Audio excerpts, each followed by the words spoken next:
आफूले मान्ने हो काम भनेको कुनै पनि ठुलो सानो हुँदैन हैन गाइस। कुनै सुख दुःख परेको बेलामा यही कामले साथ दिइरहेको छ भने त कुनै पनि काम ठुलो सानो भएन नि त हैन। त्यसपछि नेपालबाट आएको ऋणै तिर्नु सक्यो अनि के गर्ने त है। न यहाँ हुन्छ अरे भन्दाखेरि चाहिँ अचानकको पीडा त अचानकलाई मात्र थाहा हुन्छ नि त हैन, कुकुरलाई त थाहा हुन्न हैन। उसले कति पीडा सहिरहेको हुन्छ हैन। अब कति सुसाइड केसहरू सुनिरहेको हुन्छ है। अनि त्यस्तो सुन्दाखेरि आफ्नो नि मन दुख्छ कि एकदमै हैन। Hello guys, welcome back to my YouTube channel after a long time है, धेरै दिनपछि। अनि आज चाहिँ सानो एउटा ब्लग बनाउनु पर्यो भनेर बनाउन गइरहेको छु। अब पहिला चाहिँ अब हल्का बिजी भएको कारणले गर्दाखेरि है, कामहरू पनि थियो अनि त्यही भएको कारणले गर्दाखेरि ब्लगको लागि चाहिँ टाइमै दिनु पाएको थिइनँ कि ब्लगहरू बनाएको थिइनँ। यो देखिरहनु भएको चाहिँ है गाइज, यो चाहिँ अहिले हामी बसिरहेको ठाउँ हो। हामी चाहिँ अब यहाँ हामी 4 जना बसिरहेको छौँ है।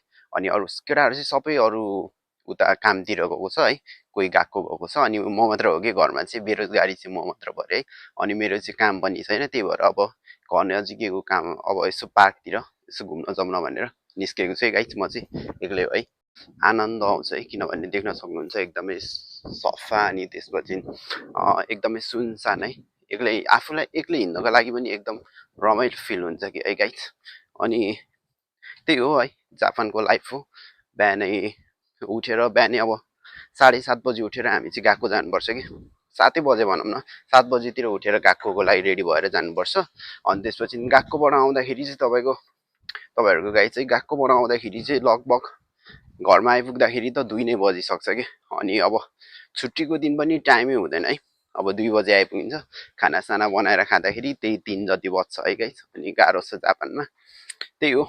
अब हामीले चाहिँ फेरि कस्तो भने गाइस, पैसा पनि कमाउन सकिएन है, अनि आफ्नो भाषा पनि बनाउन सकिएन कि। अब गएकोमा नि अब सेन्सेहरूले है नेपाली ल्याङ्ग्वेज सिक्ने बेला भइसक्यो है, तर हामीले जापानिज ल्याङ्ग्वेज चाहिँ अहिलेसम्म सिक्न सकेन कि। अब जापान आएको 2 वर्ष भयो, अहिलेसम्म अब सेन्सेलाई नि गाह्रो होला कि। हामीले हेर्दाखेरि अब बिचरा है सेन्सेहरूलाई गाह्रो जस्तो लाग्छ कि। सेन्सेहरूले सोच्नुहुन्छ होला है, अब बिचरा यिनीहरू अहिलेसम्म भाषा बनाएको छैन होइन, भाषा बनाएको छैन, कहिले बनाउला, भोलि पर्सि वर्किङ कसरी लगाउला, कसरी काम गर्ला भनेर सेन्सेहरूको नजरबाट चाहिँ सेन्सेहरूलाई त्यस्तो लाग्ला कि। तर हाम्रो नजरबाट चाहिँ, मेरो नजरबाट चाहिँ कस्तो लाग्छ भने बिचरा है सेन्सेहरूले न हामीले भाषा बुझ्छौँ, न उनीहरूले अब पढाएको नै बुझ्छौँ। अनि त्यस्तो 5.5 घन्टा जति कसरी हामीलाई थामेर राख्ला कि। अब कसरी पढाउला, मलाई नि कस्तो ठिस लाग्छ कि सोचेर नि है। अब हामी हल्ला गर्ने गरेको छ, मोबाइल चलाउने चलाएको छ, सुत्ने सुतेको छ, बिचरा सेन्से एक्लै पढाएको छ। आफूलाई पढाएको जस्तो मात्र आफै बोल्ने हो, आफै सेन्सेले पढाइराखेको है। अनि आफूलाई पढाएको जस्तो मात्र भइरहेको हुन्छ कि। गाह्रो छ नि है सेन्सेहरूलाई नि, अब के भन्ने है। म बस्ने ठाउँदेखि चाहिँ 2टा स्टेसन छ कि, नजिक 2टा स्टेसन पर्छ। अर्को भन्दा नि यो चाहिँ अझै नजिक हो, तर यसमा चाहिँ यो स्टेसनमा चाहिँ लोकल चल्ने भएको कारणले गर्दाखेरि म प्राय त्यति हिँड्दिनँ है। नजिक पर्छ तर लोकल भएको कारणले गर्दाखेरि चाहिँ हामी त्यति हिँड्दिनौँ है गाइस। हामी चाहिँ अब यो भर्याङ चढ्नुपर्ने हुन्छ।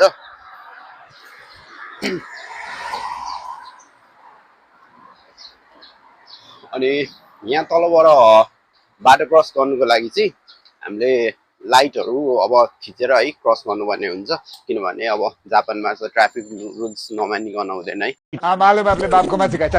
लाइट थिचेर क्रस गर्नुपर्ने हुन्छ। अनि मलाई चाहिँ फेरि त्यहाँ अल्छी लाग्छ कि है, पर्खिनु पऱ्यो, थिच्नु पऱ्यो एकैछिन। अनि यहाँ चाहिँ नजिकै अपार्टमेन्ट छ। अनि यो चाहिँ अपार्टमेन्टको लागि होला सायद है, यो चाहिँ खेल्ने ठाउँ छ है सायद अपार्टमेन्टको लागि। अब अपार्टमेन्टको नानीहरूको लागि खेल्ने ठाउँ बनाइदिएको होला है।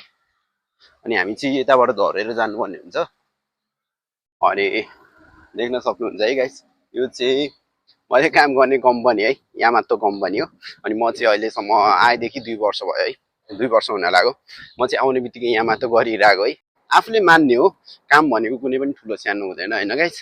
काम भनेको कुनै पनि ठुलो सानो हुँदैन, आफूले त्यो कामलाई राम्रो मानेर गर्नुपर्छ होइन त गाइस। अब जसरी पनि अब मलाई अब है आएको 2 वर्ष भयो, अब मलाई कुनै सुख दुःख परेको बेलामा यही कामले साथ दिइरहेको छ भने त कुनै पनि काम ठुलो सानो भएन नि त होइन गाइस। त्यसैले हामीले चाहिँ अब कुनै पनि कामलाई ठुलो सानो भन्न मिल्दैन है गाइस, त्यही हो है गाइस। अनि यो चाहिँ अगाडि हामी अब यहाँबाट चाहिँ हल्का क्रस गरेर ट्रेन स्टेसन पुगिन्छ है गाइस। अनि तपाईँहरूलाई चाहिँ मैले अब त्यो त्यहाँनिरबाट हल्का अब एक दुईवटा त्यस्तो धेरै त होइन एक दुईवटा सिन देखाउन गइरहेको चाहिँ गाइज हल्का हिँड्नुपर्ने हुन्छ हिँडेर चाहिँ अब के भन्दा होइन गाइज अब घरमा बसेर नि लास्टै बोर हुन्छ है अब त्यही त हो नेपाली हो है हल्का लोन हुन्छ होइन अनि त्यसपछि प्लस यस्तो हुन्छ कि तपाईँको कस्तो हुन्छ भने गाइज नेपालमा लोन काटेर आएको हुन्छ होइन जापान आउँदाखेरि प्रायः सबैको त्यही त हो प्रब्लम होइन मिडल क्लास फ्यामिलीबाट हो सबै मिडल क्लास फ्यामिलीबाट बिलङ गर्ने हुन्छ नि त अनि त्यही भएको कारणले गर्दाखेरि चाहिँ हल्का लोन हुन्छ अनि प्लस काम पनि भइदिँदैन अनि प्लस आफ्नो भाषा पनि बनिरहेको हुँदैन कि गाइज अनि अब के गर्ने त है हेर्दा हेर्दै एक्जामहरू नजिकै गरेको हुन्छ अनि त्यसपछि आफूले न भाषा बनाउनु सक्यो होइन नभने जति पैसा नै कमाउनु सक्यो अनि त्यसपछि न नेपालबाट आएको ऋणै तिर्नु सक्यो अनि के गर्ने त है न यहाँ बसेर अब राम्रै लागेको छ है त्यो पनि छैन होइन अनि त्यसपछि अब नेपाल बस्नेहरूलेबाट अब हेर्ने नजर त कस्तो हुन्छ नि जापान गएको छ होइन राम्रो राम्रो खाएको छ राम्रो राम्रो लागेको छ महँगैको मोबाइल बोकेको छ राम्रै गरेछ भन्ने देखिन्छ नि त तर अब यहाँ आफूलाई पीडा थाहा हुन्छ नि त होइन गाइस यस्तो हुन्छ अरे के गाइस होइन कस्तो हुन्छ अरे भन्दाखेरि चाहिँ अचानकको पीडा त अचानकलाई मात्र थाहा हुन्छ नि त होइन खुकुरीलाई त थाहा हुन्न होइन उसले कति पीडा सहिरहेको हुन्छ होइन अब के गर्नु होइन हामीले त अब बाहिरबाट जति अब भित्र जति मनमा पीडा भए पनि हाँसेरै देखाउने हो नि त होइन गाइस अब त्यस्तै हो पीडा भनेको अब आफूले सहनुपर्छ होइन अहिले दुःख गरे होइन भोलि पर्सि कहिले अब कतै सुखको दिनहरू आउला नि त होइन गाइस अब हामी चाहिँ पुग्न लाग्यो होइन गाइस मैले तपाईँहरूलाई भनेको ठाउँ चाहिँ हो गाइस है कति रमाइलो छ होइन सिनहरू हेर्नुको लागि पनि एकदम आनन्द है सर र हावा चलिरहेछ गर्मीको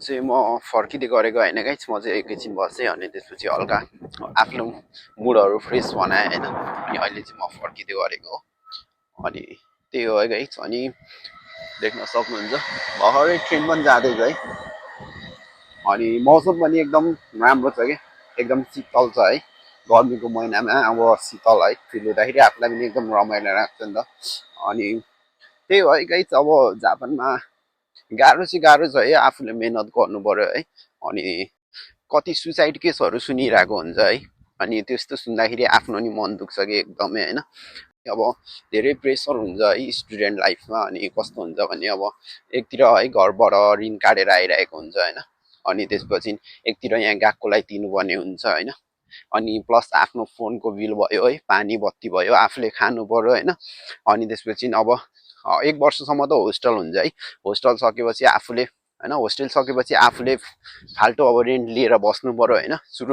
सुरुमा अब रेन्ट लिँदाखेरि पनि एकदमै महँगो पर्छ कि महँगो दिनुपर्छ है अब अनि त्यसरी एकदमै गाह्रो छ अनि त्यही हो है अनि घरको ऋणले अनि यहाँ अब गएकोलाई फी तिर्नुपर्ने हुन्छ है अब गएकोले फी तिरेन भने है अब निकालिदिने भन्ने अर्को टेन्सन हुन्छ गएकोले फीहरू तिरेन भने नि है गाइस अब गएकोले प्रेसर दिइरहेको हुन्छ नि त है त्यही पनि अब सबैभन्दा ठुलो अब सहने शक्ति हो है सबैभन्दा ठुलो कुरा भनेको अनि त्यही हो है गाइस अब आफूले मेहनत गर्नुपर्छ होइन मेहनतको फल मिठो हुन्छ होइन आफ्नो लागि नभए पनि है गाइस त्यस्तो दुःख गरेर पठाएको आमा बाबुको लागि सोचिदिनु होला होइन कति दुःख गरेर पठाउनु भएको छ होइन अब फ्यामिलीको लागि तपाईँ नै हो नि त है अनि हजुरहरूलाई मेरो भ्लग मन पर्यो भने लाइक कमेन्ट एन्ड सब्सक्राइब गरिदिनु होला है त गाइस है ल थ्याङ्क यू है गाइस